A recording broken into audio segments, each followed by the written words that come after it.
Handicap 26 just disappears in hobbies, and we got version 2 of the cat tongs, and there they are. Just got to remove these supports here, and I think these turned out really well. I designed these in my studio, and I got to get a tool here. Break this away. Okay. Take the rest of this stuff off. Take these off. And they actually have a spring action to them.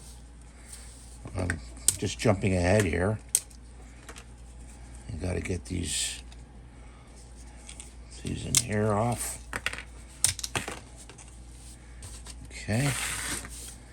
This is what they look like. Okay. And they do indeed work. Okay. Get some support there material. Pull that off. For grabbing stuff. Oh, I'm really happy about that. So we succeeded.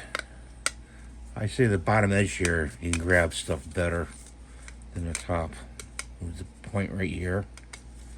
So that's what I want to show you guys. And thanks for watching. Have a great day, and God bless you. Please rate, subscribe, and share, and give a thumbs up. Bye for now.